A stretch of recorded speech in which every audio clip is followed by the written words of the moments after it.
Jack Nolan stood before the glass door of the boardroom, his heart pounding. Through the transparent pane, he saw a woman with her back turned, dressed in a sleek silver-gray suit, her hair neatly tied up.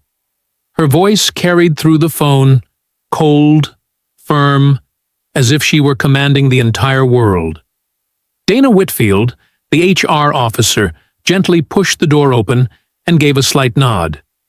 "Please, come in, Mr. Nolan." Jack stepped inside. The polished wood and the aroma of premium coffee filled the luxurious room. The woman slowly turned around, and Jack's world seemed to stop spinning. It was her.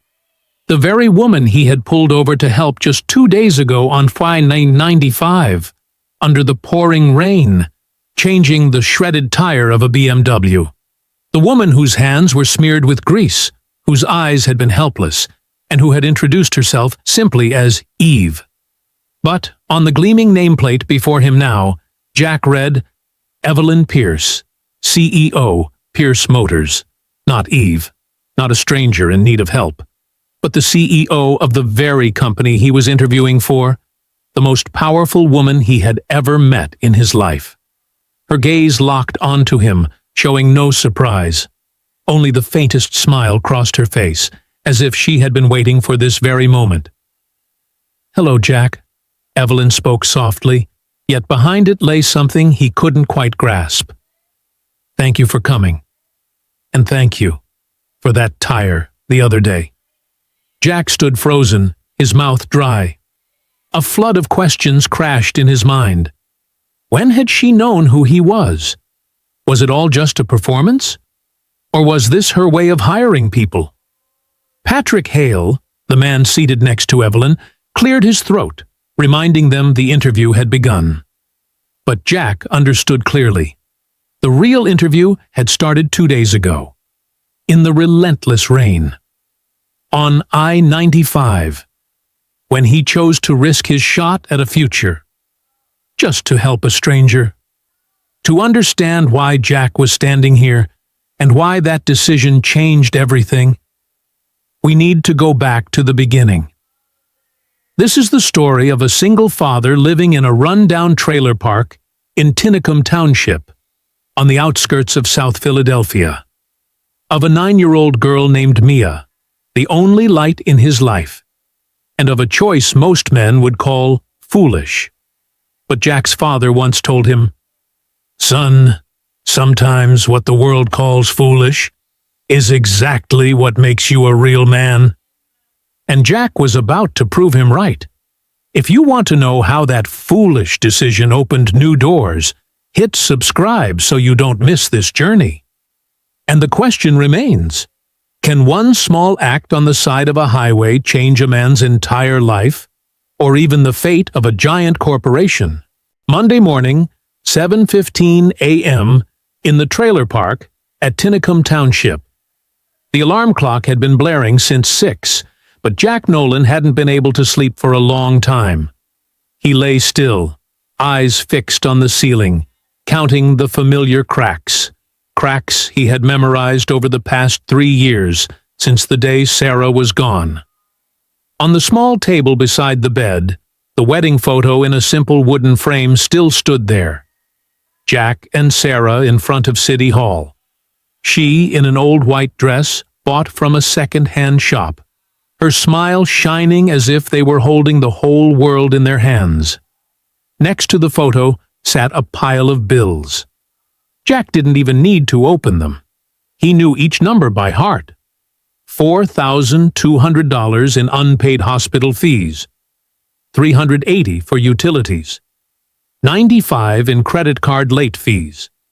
And today, the interview at Pierce Motors was his last chance to break free from that vicious cycle. "Daddy?" Mia's gentle voice came from the next room.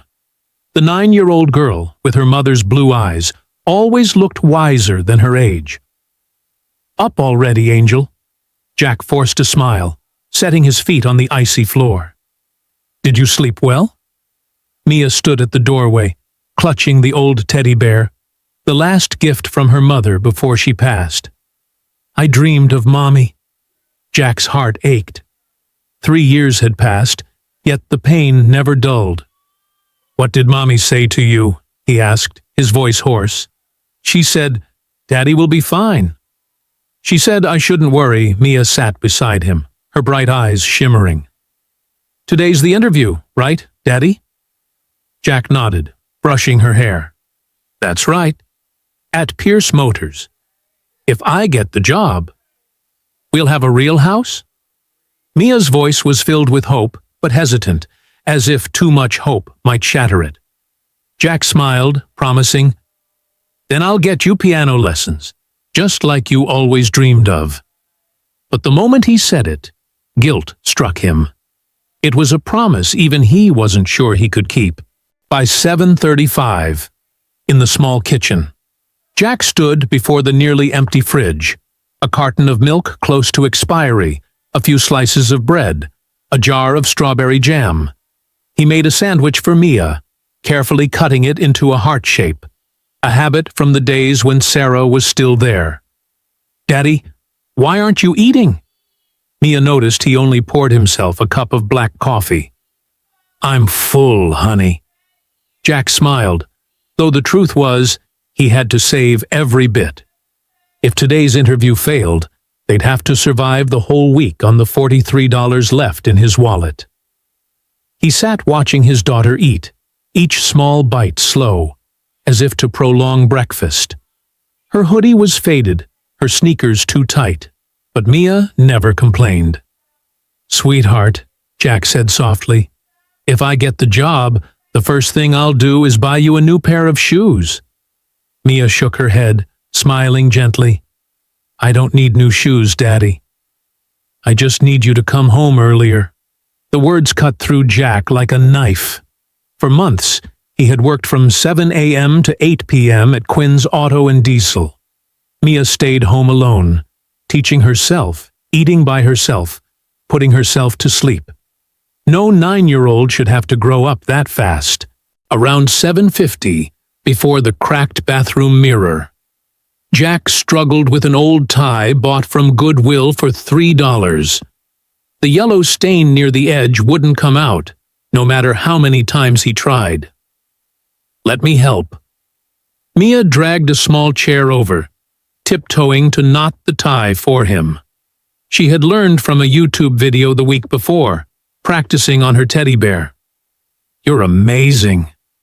Jack smiled, his eyes misty as he watched his daughter's serious face.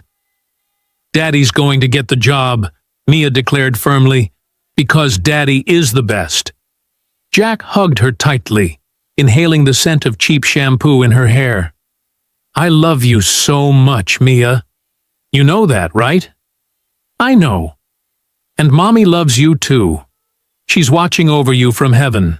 At 8:05, Jack walked Mia to the school bus stop. The other kids wore new clothes, colorful backpacks, chattering and laughing. Mia stood quietly with her old backpack, patched by Jack 3 times already. "If anything happens, Miss Debbie at number 12 will pick you up. I already asked her." "No need, Daddy. I'm 9 already." Mia smiled, her eyes steady. "Just focus on the interview. And Daddy?" She paused, looking straight at him. "No matter what, I'm proud of you. Mommy is too." The bus arrived. Mia climbed on and waved until she disappeared around the corner.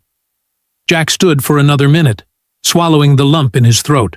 By 8:20, Jack's 1998 Ford F-150 merged onto I-95.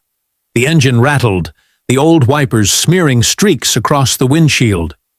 Heavy rain pounded down, each drop as if testing the last of his patience. He glanced at the clock. 8:32. The interview was at 9. If traffic stayed clear, he would make it. As long as nothing unexpected happened. The radio reported record-high gas prices and Philadelphia's unemployment hitting alarming levels. Jack switched it off immediately. He didn't need more reminders. Inside his jacket, he touched the printed job application he had read 10 times, next to a small photo of Mia, carefully wrapped in a plastic sleeve. "Dad," Jack whispered, thinking of the father who had died when he was 19. "If you're watching me, please give me a miracle today." The rain poured harder, visibility just a few meters. And then, through the misty downpour, Jack saw it. A black BMW on the roadside, hazard lights flashing. The front tire was blown out, the car tilting to one side. A woman stood there, hair soaked, fumbling with the trunk. The clock, 8:41. Jack looked at her, looked back at the clock, then at the road ahead. Inside, two voices clashed fiercely. "Keep driving. She's got money, she's insured, she'll be fine." "But you're your father's son. And what did he teach you?" A memory surged back. Jack was 12, annoyed when his dad stopped to help an old man with a broken bicycle. Jack had pleaded, "We'll miss the game." But his father only gave him a stern look. "Some things matter more than football, son. You can have all the success in the world, but if you pass by someone in need and don't stop, you've lost the most important part of yourself." "But what if we're late?" "Then it's an opportunity not worth having." People may forget what you say, forget what you do, but they'll never forget how you made them feel. 30 seconds passed.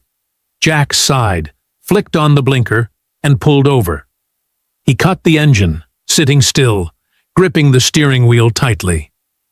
"Sorry, Mia," he whispered. "I might be late." Then Jack opened the door, stepping out into Philly's cold rain, heading toward the stranger who needed help.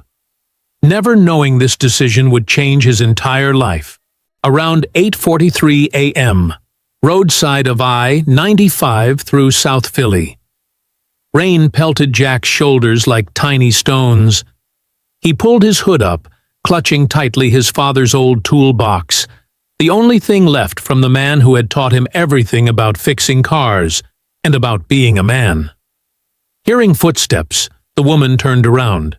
She looked to be in her 30s, long brown hair soaked, expensive jeans, and a cashmere coat now stained with mud. But what struck Jack most was her eyes, fearful yet exhausted, the look of someone who had fought too long against something beyond her control. "Car trouble!" Jack had to shout above the rain. "The tire!" She pointed at the shredded front wheel. "I was driving and suddenly lost control. Lucky I didn't hit anyone." Jack bent down to check. It wasn't just a puncture. The tire was ripped, as if slashed by something sharp. The rim bent. This wasn't the kind of problem AAA could fix quickly. "Did you call roadside assistance?" "Yes. They said at least 2 hours. There's a pileup ahead." Her voice trembled, unclear if from cold or fear. "And? I have an extremely important meeting at 9. If I don't make it—" She bit her lip, leaving the rest unsaid. Jack recognized that look, the look of someone standing at the edge of a cliff, the same he had seen in the mirror every morning. He glanced at his watch. 8:46. If he stopped, he would definitely be late. No more chances. But then his father's voice rang in his head. "The kind of man you want to be, Jack." "Let me check if there's a spare," he said. Decision already made. Around 8:48, at the BMW's trunk. She opened the trunk, everything neatly arranged, an expensive briefcase, a shoebox with heels, and a tire-changing kit still sealed. Never once opened. I don't know how to use it," she admitted, cheeks flushing. "It sounds stupid, but I've never changed a tire myself." "It's not stupid." Jack pulled out the kit. "Plenty of people don't." He knelt on the freezing asphalt, opening his father's toolbox. The familiar scent of old metal and oil rushed back. The smell of childhood, of a small garage, of rough hands guiding his own to turn each wrench size. Jack placed the jack, loosened each bolt, his muscles moving with 20 years of memory. "You make it look so easy," she said, tilting her umbrella toward him, though she herself was drenched. Everything's easy if you've done it enough. Jack gave a faint smile. My father used to say, there's no problem you can't solve, so long as you're not afraid to get your hands dirty. Your father sounds wonderful. He was the best man I ever knew. Jack's hands faltered for a second, eyes distant. He died when I was 19. Accident in the garage. Sometimes I still hear him telling me how to hold a wrench, how to listen to an engine. The air grew heavy. She stayed quiet beside him, only the rain and the roar of cars spraying water filling the silence. Jack kept working. By 9:02, the last bolt was tightened. The spare tire was on, not perfect, but safe enough to reach the nearest garage. All done. Jack stood, soaked as if pulled from a river, mud and grease smeared all over. His interview suit now looked as bad as a beggar's clothes. My God, I don't know how to thank you. She opened her purse, pulling out her wallet. How much? Jack shook his head. No need. But you've saved me. And look at your clothes. She hesitated, glancing at his ruined suit. You had something important, didn't you? Jack gave a weary smile. Yes, an interview. It was supposed to start 2 minutes ago. Her face paled. Oh, no? Because of me? It's fine. Jack forced a smile, though inside he was breaking. I chose to stop. No one forced me. But that job, it mattered to you, didn't it? Jack paused a moment, staring at his grease-covered hands. It mattered a lot. But my father taught me, when someone needs help, you do it, even if there's a price. If I left you here just to keep my appointment, I wouldn't be myself anymore. She looked at him, eyes glistening. Not many people think like you. Maybe. But that's how my father taught me, and it's how I want my daughter to see me. You have a daughter? For the first time that morning, Jack smiled genuinely. 9 years old. Her name's Mia. She's the reason I get up every day. She nodded, as if touched by something deeper. Then she held out her hand. I'm Eve. Thank you, Mr. Jack. Jack Nolan. They shook hands.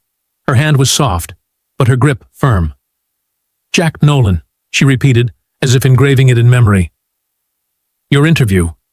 Where is it? Pierce Motors, production manager position. Jack shrugged. But it's probably over now. Something flickered across her face. An emotion Jack couldn't quite read. Surprise? Or recognition? Pierce Motors, she echoed, voice slightly odd. How long have you prepared? 3 months. Sent applications everywhere. This was the first callback, and you missed it because of me. I chose to help you, Jack corrected. That was my decision.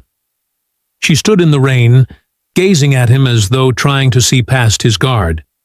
If I asked whether you regret it, what would you say?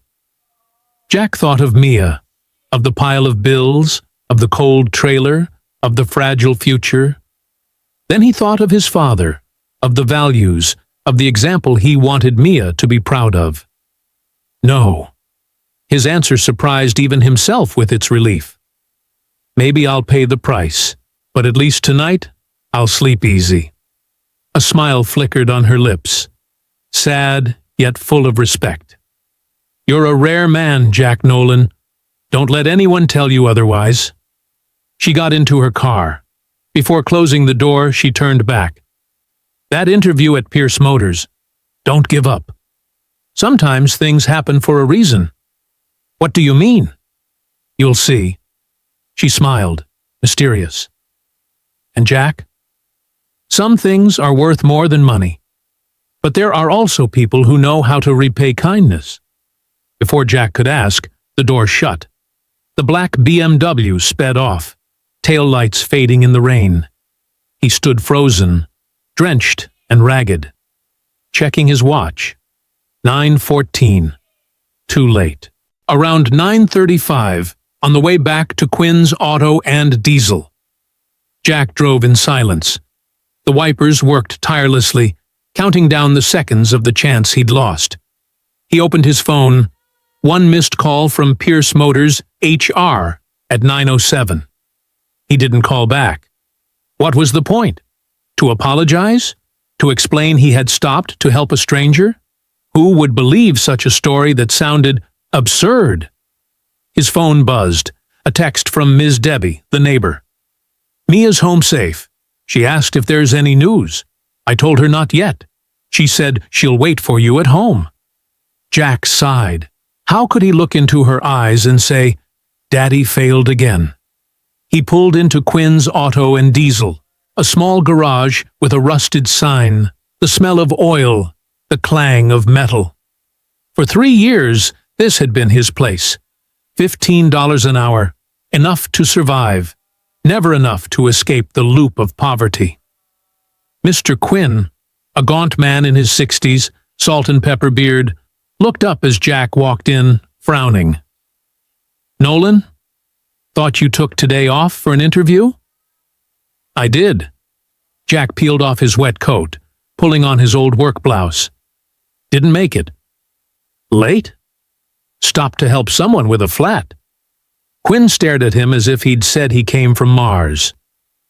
"You gave up the biggest interview of your life. To help a stranger?" Jack nodded. There was nothing more to explain. Quinn shook his head, not angry, just weighed down with a sad kind of understanding. "You're so much like your father. He used to do crazy things like that too. And look how he ended up. He ended with everyone's respect," Jack said quietly. "But dead young, leaving nothing but debt," Quinn sighed. "I'm not saying being good is wrong, Jack. But in this world, good men rarely cross the finish line." Jack didn't argue, because part of him believed that too. He stepped into the workshop, hand already reaching for a wrench, bracing for another long day under the hood. But in his mind, the woman named Eve kept appearing, along with her words, "Don't give up." Sometimes things happen for a reason.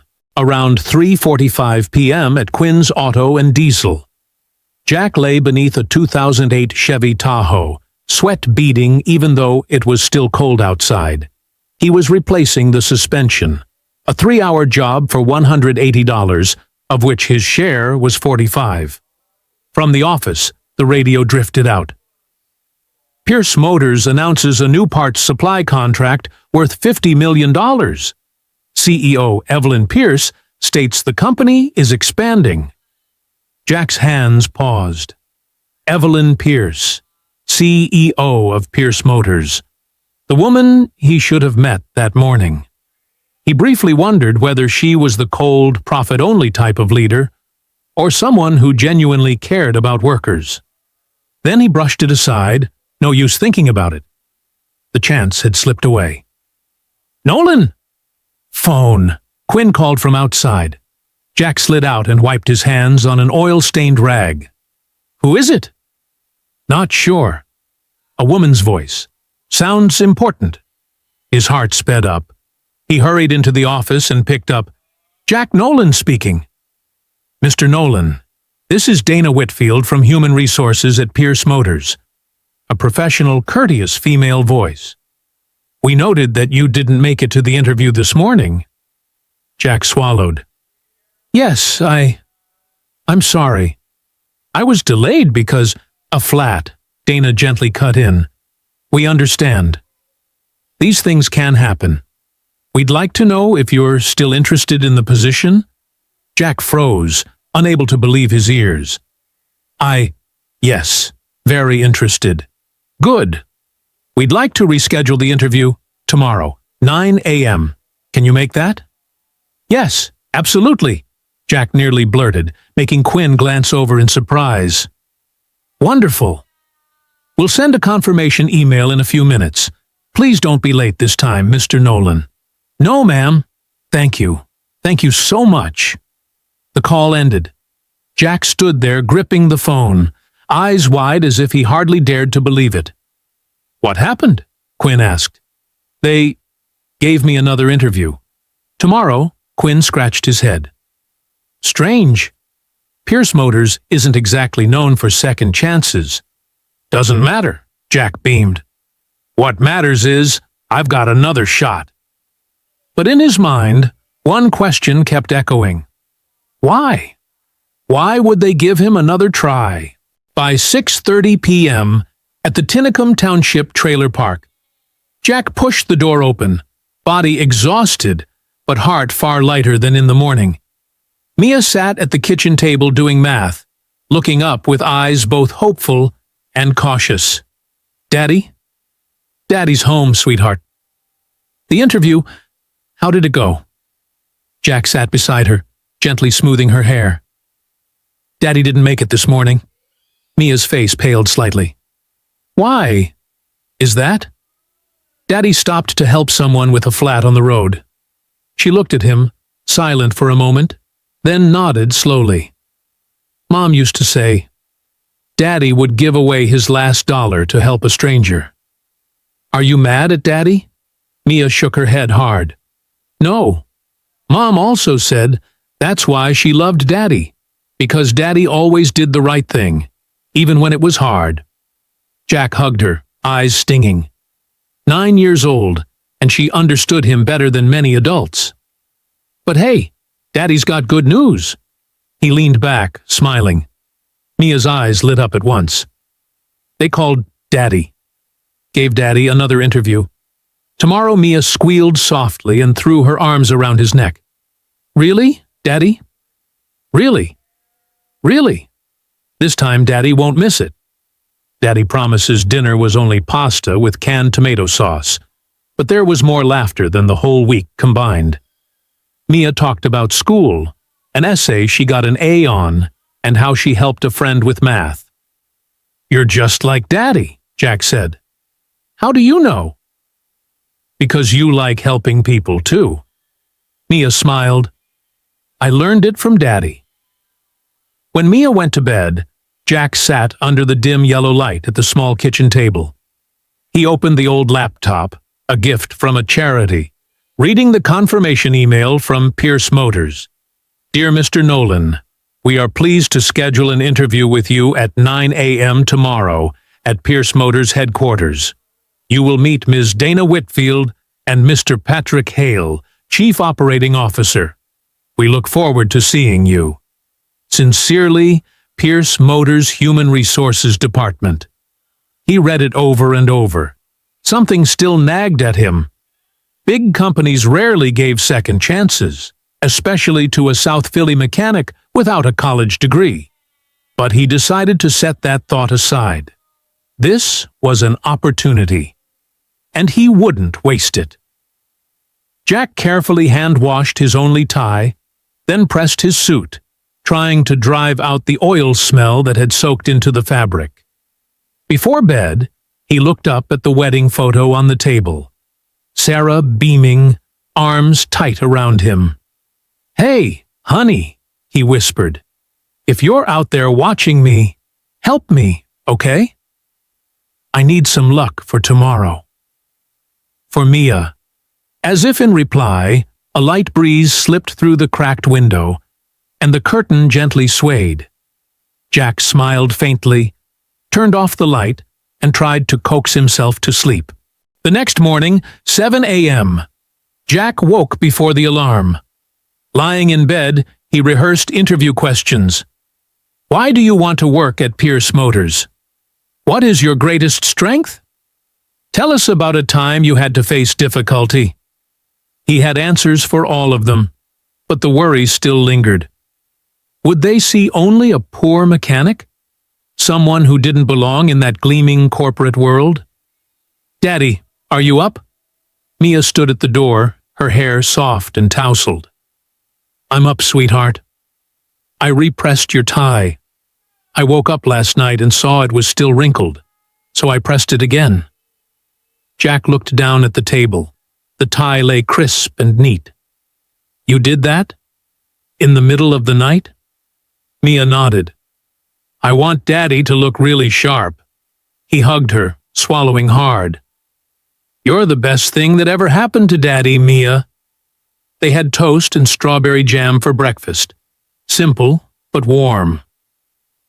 No matter what happens today, I'm proud of you, Mia said seriously. Mom is too. Jack nodded, unsure he could say anything more. 8:10 a.m. on the way to Pierce Motors.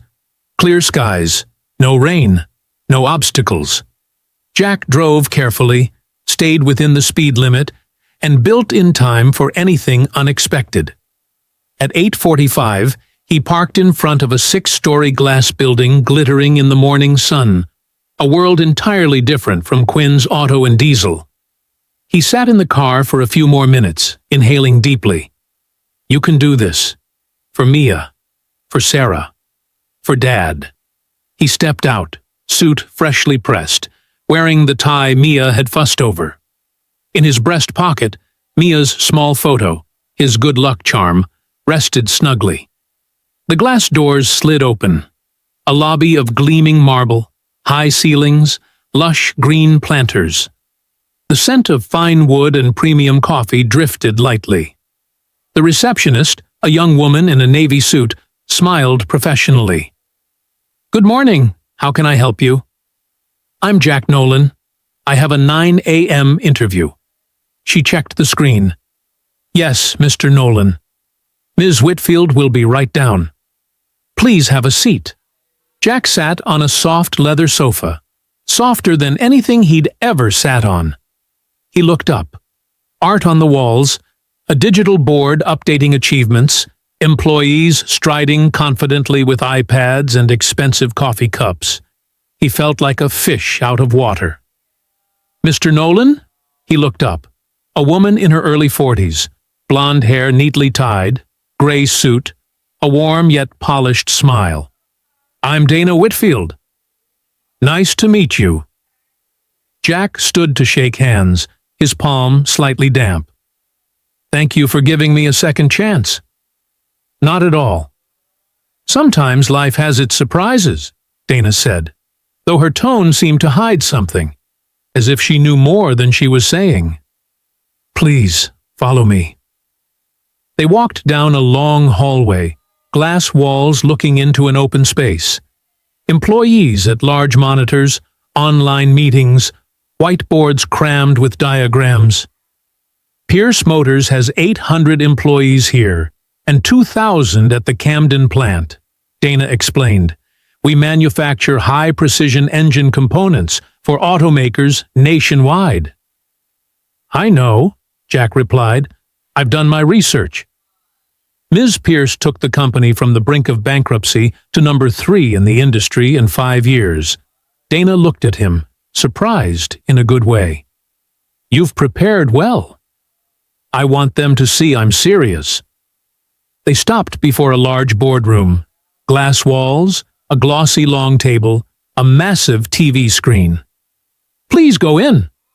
Mr. Hale will see you in a few minutes. Jack stepped inside, heart pounding like a drum. He sat and placed his hands on his thighs to steady their tremble. The door opened. A man in his 50s with graying hair walked in, with Dana behind him. And then, Jack's heart seemed to stop. The woman who entered was no stranger.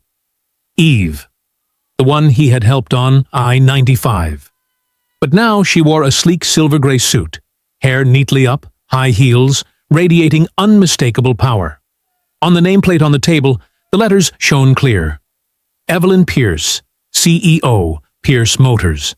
Jack's world tilted. Eve was Evelyn Pierce, the CEO. The woman he had helped was the very person who would decide his future. Evelyn looked at him, a smile that was part apology, part curiosity. Hello, Jack, she said, her voice gentle. Thank you for coming. And thank you for the tire the other day. Jack opened his mouth, but no sound came out. Around 9:05 a.m. in the Pierce Motors boardroom. The air felt thick. Jack looked at Evelyn Pierce, the woman he had once called Eve, standing there with a CEO's confidence, yet in her eyes flickered something more complex. Guilt or calculation? Patrick Hale, the tall man who had just walked in, glanced between the two, clearly sensing the taut thread pulling at the whole room. You know each other?" he asked. "You could say that," Evelyn replied calmly. "Mr. Nolan did me an important favor 2 days ago." Jack still stood there, his mind spinning. 1,000 questions collided in his head. Had she known who he was from the start? Was this a test, or just coincidence? "Mr. Nolan," Dana Whitfield gently prompted, her voice even, "please, have a seat." Jack slowly sat, both hands resting on the icy tabletop. He tried to steady himself, but his heart was pounding as if it would burst from his chest. Evelyn sat across from him, Patrick on the right, Dana on the left, like a tribunal. "Jack," Evelyn began, her voice softer than over the phone. "I know you have many questions, and you deserve answers. When did you know who I was?" Jack asked, his voice still shaking. Evelyn exhaled, placing her hands on the table. "I didn't. When you pulled over to help me on I-95, I truly didn't know who you were. In that moment, I was just a woman stranded in the rain, about to be late for a critical board meeting. But afterward? Afterward, when you said you were on your way to interview at Pierce Motors." Evelyn paused, choosing her words. "I looked up your name. I read your file, and I realized I had inadvertently made you miss a big opportunity. So you rescheduled my interview. Because you felt guilty?" Jack blurted, more bitter than he intended. "No," Evelyn shook her head firmly. "I gave you a second chance because I wanted to meet the man who chose to help a stranger instead of protecting his own future. People like that are rare, and exactly the kind of people this company needs." Patrick interjected, cautious. "Mr. Nolan, I've reviewed your file. You don't have a college degree, and you don't have formal management experience, but you do have 15 years of hands-on mechanical work. 3 years at Quinn's Auto and Diesel, always punctual, with no complaints." Jack gave a small nod, unsure how to respond. "But what caught Mrs. Pierce's attention," Patrick continued, "was what Mr. Quinn, the shop owner, said about you when we called to verify." Jack stiffened. "You called Mr. Quinn?" "Yes." Dana opened her iPad and read. "He said, 'Jack Nolan is the best mechanic I've ever seen. But more importantly, he's the best person I've ever hired. He helps coworkers, stays late when needed, never complains. If I had a bigger company, I'd never let him go.'" Jack's eyes burned.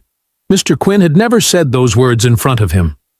"So," Jack swallowed, "this interview is real? Not because of guilt?" Evelyn looked straight into his eyes.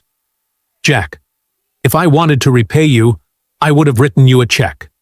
But I didn't.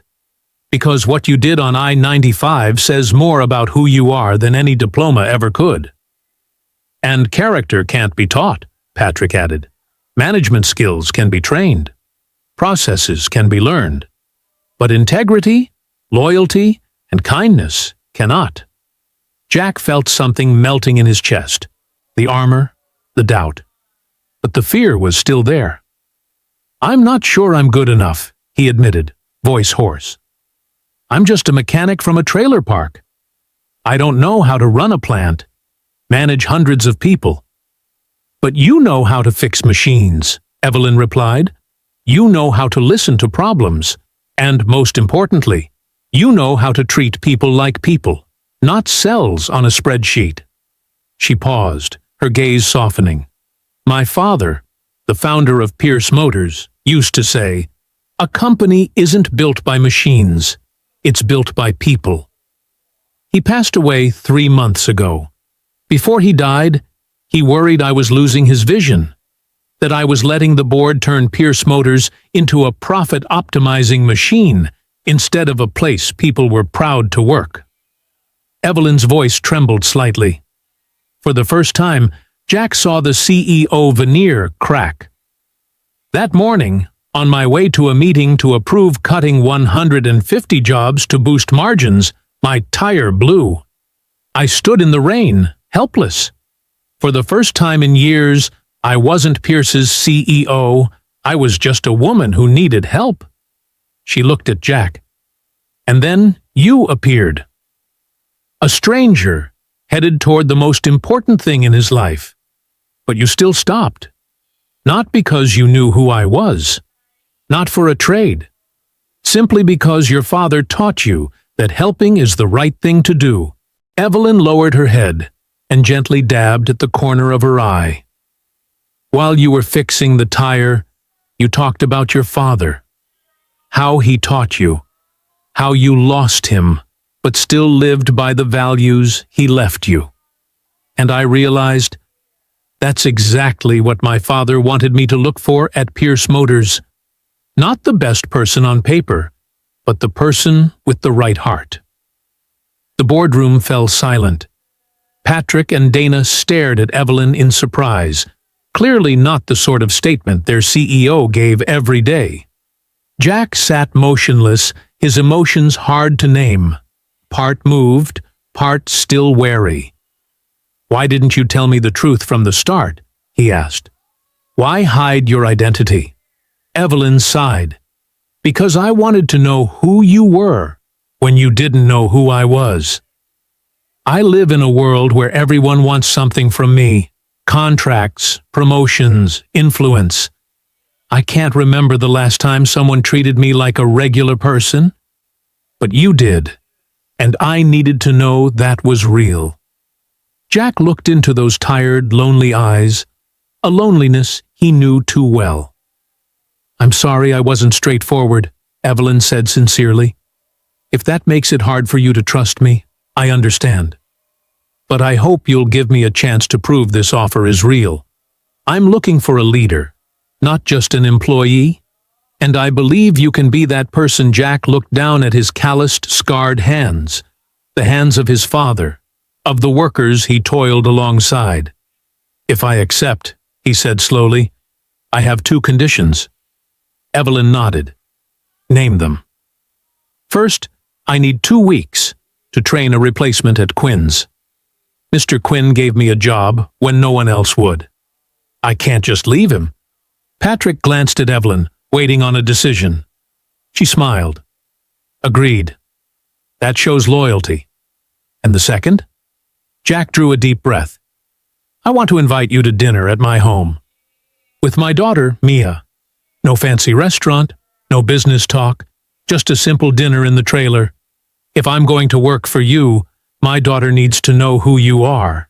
And you need to understand the real life of people like us." Patrick's mouth fell open. Dana froze. "And Evelyn?" She smiled, a real, warm smile. "I'd be honored," she said. "When would you like? This Friday? I'll make it happen." Patrick cleared his throat. Mrs. Pierce, you have an investor meeting in Boston Friday night." "Reschedule," Evelyn said, without taking her eyes off Jack. "Or Patrick, you take it from me. I have plans." Friday night, Jack stood and extended his hand. "Then, we have a deal." Evelyn rose and took his hand, not as someone needing help and someone helping, but as 2 people respecting each other. "We have a deal, Jack Nolan. 12:30 p.m. Pierce Motors parking lot." Jack walked toward his old Ford F-150, out of place among the gleaming rows of BMWs and Mercedes. He slid into the seat, his hands trembling as they closed around his phone. He needed to tell someone. He needed to share this good news. But not Mia. Not yet. He wanted to make sure everything was set in motion before planting hope in her. He dialed the one number he should call. "Quinn's Auto, speaking." Mr. Quinn's voice came on. "Mr. Quinn, it's me." "Nolan?" Why aren't you back at work? Something wrong? Sir, Jack swallowed. I think I just got hired at Pierce Motors. Silence on the line for a beat. Mr. Quinn? I heard you. The old man's voice thickened. Congratulations, Jack. You deserve it. Your father would be proud, but I need 2 weeks to train someone to replace me. I can't leave you like this. Mr. Quinn chuckled, both sad and pleased. You're a fool, Nolan. But a good one. Fine. 2 weeks. Then go, and don't come back. I don't want to watch you waste your talent in this tiny garage. Thank you. For everything. Don't thank me. Prove to them that Tom Nolan's boy isn't ordinary. Jack hung up and leaned back against the seat. Then he turned on the radio, started the engine, and headed toward South Philly. Back to Mia. Toward a future no longer saturated with darkness. 3:30 p.m. The gate of Mia's elementary school. Jack waited, something he hadn't managed in 3 years, because he was always stuck at the shop. The bell rang, children poured out in a chatter. And then he saw her, Mia with the old backpack and tight shoes, but a radiant smile when she spotted him. Daddy! She flew into his arms. How come you're here today? Daddy got off early. How was the interview? Jack crouched to her eye level, looking into her blue eyes. Sarah's eyes. Sweetheart, I think we're about to have a new beginning. Mia's eyes widened. Does that mean? It means, maybe, just maybe, one day we'll have a real home. You'll have shoes that fit. And maybe you'll learn piano. Mia hugged him tight, sobbing into his shoulder. Mom knows, she whispered. In my dream, she told me. She said Daddy would be okay. Jack held her, unable to stop his tears. The two of them stood there, in the bustle of the schoolyard, under the late afternoon sun. After 3 years of fog, a streak of light had finally cut through the sky. Friday, 6 p.m., at the Tinicum Township Trailer Park. Jack stood before the small stove, sweat beading on his brow. Not from heat, but from nerves. On the table were the dishes he had painstakingly prepared all afternoon. Roast chicken with homemade honey sauce, mashed potatoes, steamed vegetables, and an apple pie. The only recipe Sarah had ever taught him.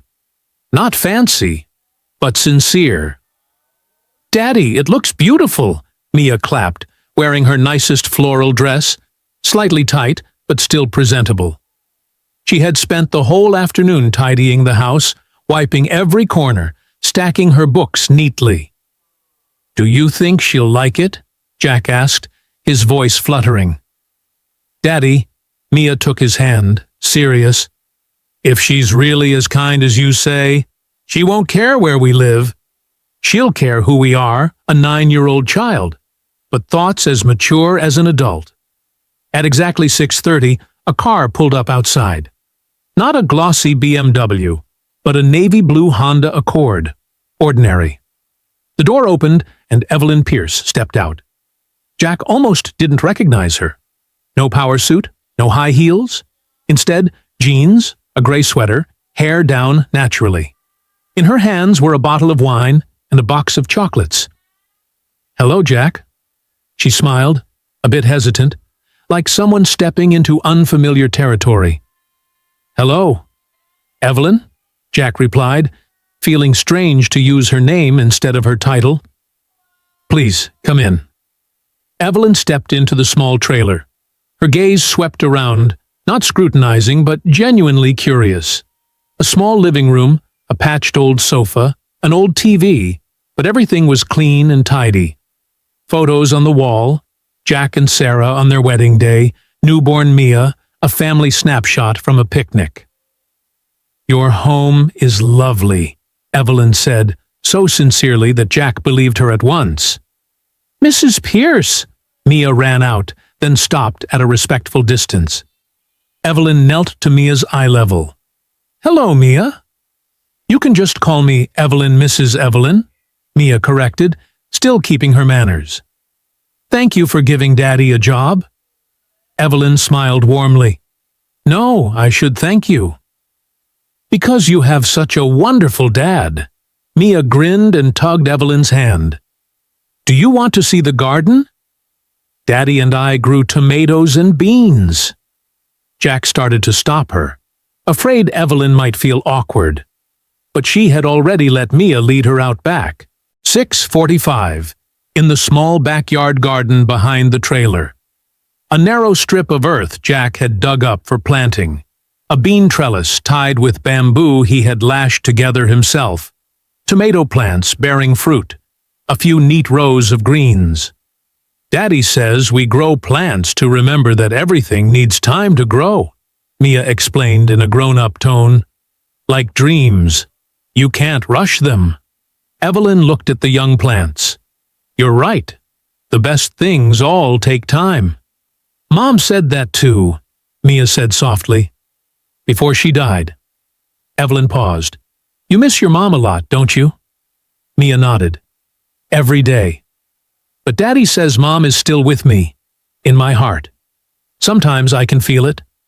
I'm sure your mom is very proud of you, Evelyn replied, her voice going hoarse. Mrs. Evelyn. Mia looked up, eyes solemn.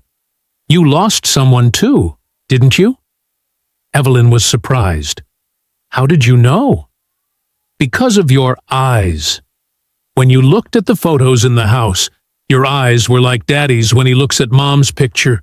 Like, you're remembering someone. Evelyn knelt down, a tear slipping quickly. My father. 3 months ago. You're very perceptive. Then we're the same, Mia said simply. We both know what it's like to lose someone. But we keep trying to go on, right? Evelyn hugged the little girl, a sudden but sincere embrace. Mia hugged her back, small and warm. Jack stood at the back door, watching, his heart brimming. 7:15, around the small dining table that barely fit 3 people. The tabletop tilted slightly, but a clean cloth had been spread over it. In the center, a vase of wildflowers Mia had hastily picked. This smells amazing, Evelyn exclaimed after the first bite of chicken, and Jack knew she wasn't just being polite. It's my mom's recipe, Mia said proudly. Daddy learned it from her. Mom said the best dishes are the ones made with love. That's true, Evelyn smiled. They ate in a pleasant quiet, not awkward, but the peace of people who cherish the moment. Then Mia asked bluntly, Mrs. Evelyn, do you have children? Evelyn set down her fork, a brief sadness in her eyes. No, I don't. Do you want them? Mia, Jack gently cautioned. It's okay, Evelyn shook her head. I used to. But life didn't go as planned. I spent too much time on my career and realized I'd missed more important things. Like family? Mia asked. Yes, like family. Mia pondered. You can still have a family. It doesn't have to be your own children. Sometimes family is the people you choose. Evelyn looked at Mia, then at Jack, her eyes glistening. You're wiser than many adults I've met. 8:30 p.m. after dinner. Mia had gone to bed, after hugging Evelyn and whispering, Thank you for coming. Daddy's happier when you're here. Only Jack and Evelyn remained, sitting on the stoop, looking up as stars slowly pricked the Philadelphia sky. Thank you for inviting me, Evelyn said softly. This is the best dinner I've had in years. It's just simple food. It's not the food, Jack. It's the feeling. The feeling of being in a place where people truly care about each other, not for gain or status, but because they're family. Jack nodded. I understand. After Sarah died, I felt empty. But Mia, she pulled me back, reminded me every day why I have to keep going.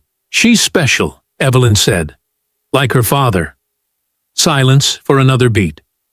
Evelyn drew a deep breath. Jack, I need to say this. The real reason I wanted you at Pierce Motors. Jack turned to her. When my father died, she said, voice trembling, he left a successful company and a letter. In it, he said he was disappointed by the way I was running things, that I had forgotten the core values, respect for people, treating employees like family, not sacrificing ethics for profit. She quickly dabbed at the corner of her eye.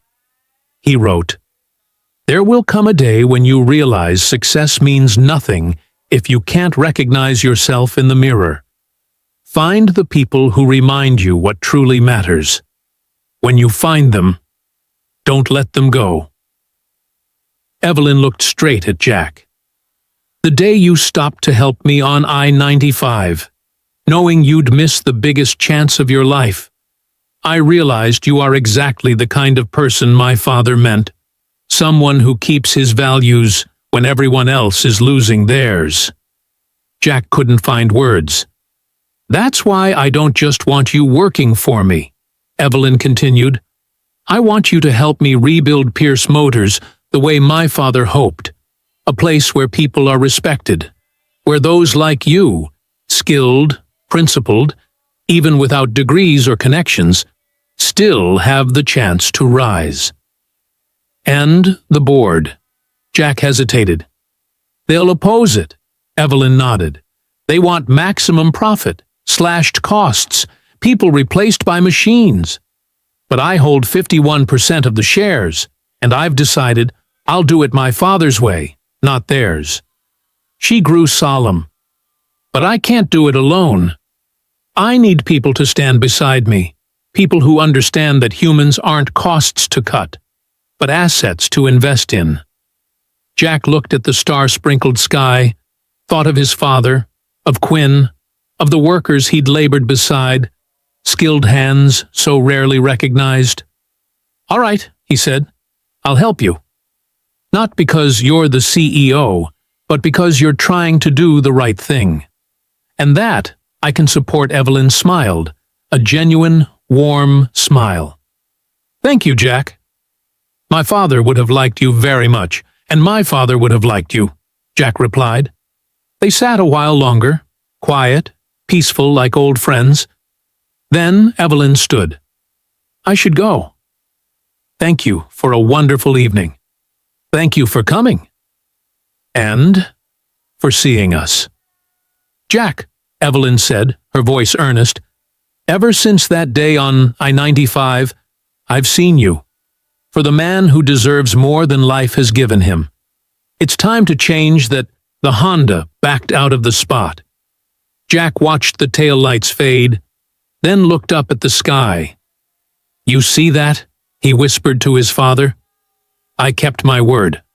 I'm still the man you taught me to be." A light breeze drifted by, cool against his skin. For the first time in 3 years, Jack felt as if Sarah were smiling at him from somewhere. Monday, 7 a.m., at Quinn's Auto and Diesel. The next 2 weeks passed like a hazy dream, caught between past and future, between the man Jack had been and the man he was about to become. Each morning, he still woke in the small trailer, still brewed a cup of cheap coffee, still walked Mia to the school bus stop. But now, there was something light inside him, a hope he hadn't dared to touch for the past 3 years. At Quinn's, Jack threw himself into training Marcus, a 23-year-old fresh out of tech school, eyes bright with hunger but lacking real-world wear and tear. "Listen," he said, on the first morning as they stood beneath a Ford Explorer, "books teach you how an engine works in theory. But out here, machines have their own personality. You have to learn to listen to them." "Listen?" Marcus looked at Jack as if he'd just spoken Martian. Jack nodded, laying a hand on the block. "Yes. Strange noises, unusual vibration, even the smell. Everything tells you something. My father used to say, machines don't know how to lie. They only tell the truth if you know how to hear it." For 2 weeks, Jack passed on not just skills, but a working philosophy. Respect every task, no matter how small. Treat customers like family. And never cut corners just to finish faster. This you have to remember, he said on the last day as they cleaned the shop after a shift. A reputation is built one car at a time. Every job is a chance to prove you're trustworthy. Don't waste that chance. Marcus nodded, earnest.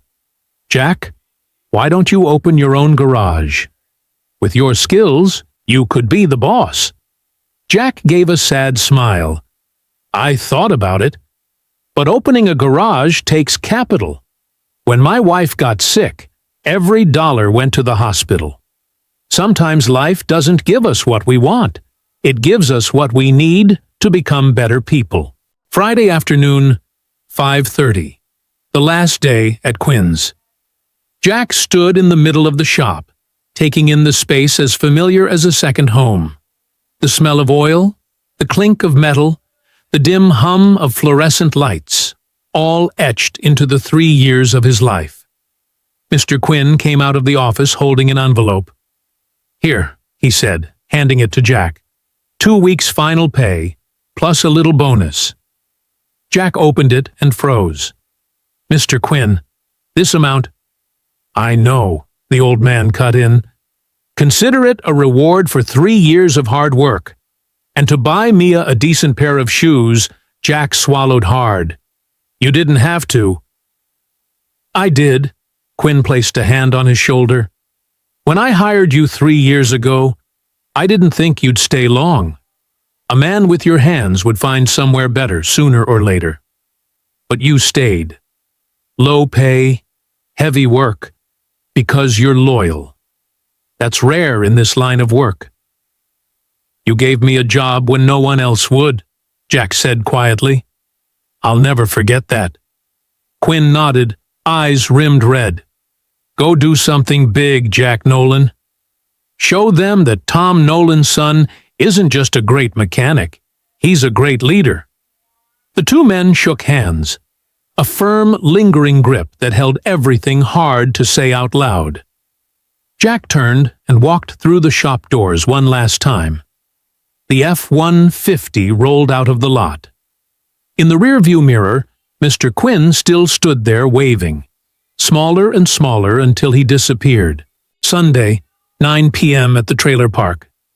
Jack sat by the bed, watching Mia sleep. Tomorrow morning, he would start the new job. A new life. A new future. But tonight, he was still here, in the humble trailer, beside the daughter who was his reason to keep going. Daddy? Mia's eyes cracked open, her voice drowsy. Why aren't you asleep yet? I'm worried about you, she said honestly. What if you don't like the new job? What if people aren't nice to you? Jack smiled, brushing her hair. Daddy's scared too. But what did Mom say about fear? Fear is how the heart reminds us we're doing something important, Mia murmured, repeating it. That's right. And no matter what the new place is like, every night Daddy will come home to you, still make breakfast, still be your daddy. That never changes. Mia hugged him tight. I love you so much. Daddy loves you too, Angel. When Mia was sound asleep, Jack went to the living room, opened the cabinet, and took out his father's toolbox, the thing that had been with him all 3 years at Quinn's. He lifted the lid, gazing at the old tools he had kept carefully. On the lid were engraved Thomas Tom Nolan, 1965 to 2009. Dad, Jack said softly, tomorrow I step into a new world, a world you never had a chance to experience. But I promise I'll carry the values you taught me. I won't let success change me. I'm still your son. He closed the box, resolved to bring it in the morning. Not to use, but to remember where he came from. Monday, 8:30 a.m. Pierce Motors. Jack stood before the gleaming glass building, but this time not as a timid candidate. He was an official employee. In his hand was a new leather briefcase, a gift from Evelyn when she learned he didn't have one. Inside, his father's toolbox, Mia's photo, and a blank notebook to record the new journey. Dana Whitfield met him in the lobby. "Welcome to Pierce Motors, Jack." "Ready for day one?" "Ready," Jack replied, though his heart still pounded. They walked down the familiar hallway, this time turning deeper in, up to the third floor. Dana opened the door to an office, not large, but with a window overlooking the city, a warm wood desk, and a new nameplate. Jack Nolan, Director of Operations, Camden Plant. Jack froze before the plaque, his name on an office door at Pierce Motors. "You okay?" Dana asked softly.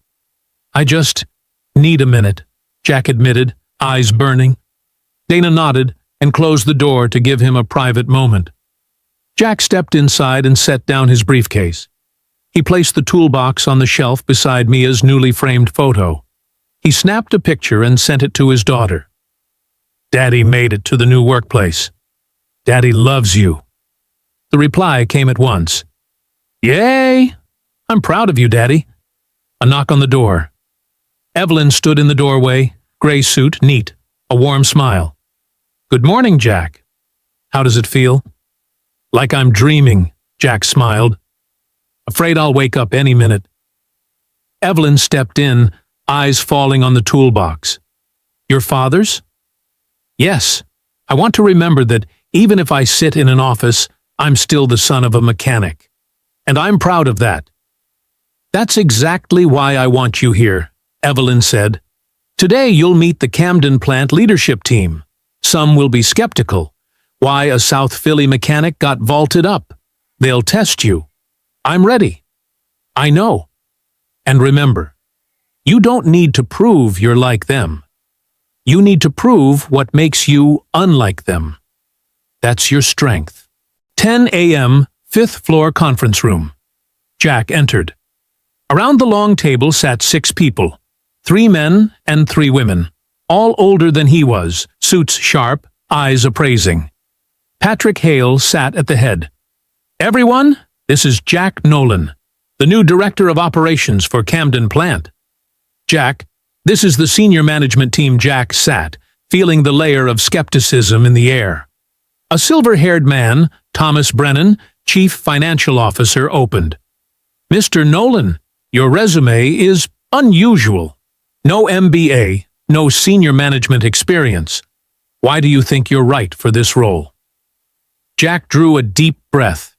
The moment he had prepared for. "You're right," he said evenly. "I don't have an MBA. I'm not used to boardrooms like this, but I have 15 years on the factory floor, under the hood, where the real work happens. I know what a healthy engine sounds like, and which sound signals trouble. I know how workers feel when managers don't show respect. And I know an Excel file can't say half as much as an honest conversation with the person on the line." Thomas frowned. "Are you saying we don't understand the workers?" "I'm not saying that, sir." Jack kept his calm. "I'm saying I bring a different vantage point, the vantage point of someone who's been a worker. And maybe that's exactly what the Camden plant is missing." A woman, Rachel Diaz, head of HR, tilted her head, intrigued. "Camden plant is facing issues with productivity and morale. How will you handle that?" Jack thought of Quinn's, of the faces he'd worked beside. First step is to listen. Not in a closed room, but on the floor. Talk to workers on their break. Ask them what the real problem is. Usually, the person on the line knows exactly where the bottleneck is. No one's asked them. Rachel nodded slowly, taking notes. A younger man, David Chen, head of production, posed a question. What if they don't respect you? What if they think you're just one of them who got lucky? Jack smiled. Then I'll show them I'm still one of them. I won't sit in the office all day. I'll be on the floor. I'll pick up a wrench when needed. I'll prove I haven't forgotten where I come from. Because respect doesn't come from a title. It comes from actions. The room fell silent for a few seconds. Then Patrick gave a small smile and clapped once. Exactly what I wanted to hear. The meeting ran another hour, full of tough questions, challenges, scrutiny. Jack answered each one with candor and confidence, not the confidence of a know-it-all, but of someone ready to learn. As everyone stood, Thomas Brennan paused beside Jack. "You know, at first I thought Mrs. Pierce had lost her mind hiring you," he said bluntly. "But after hearing you, I think this might be the smartest crazy decision she's made." He offered his hand. Jack took it, a solid handshake, waited with respect. 6:45 p.m. Jack drove back to the trailer park. Dusk had fallen. He was bone-tired, but pride swelled inside him. Mia burst out as soon as the door opened. "Daddy! How was it? Tell me everything." Jack hugged her, laughing. "Wonderful, sweetheart.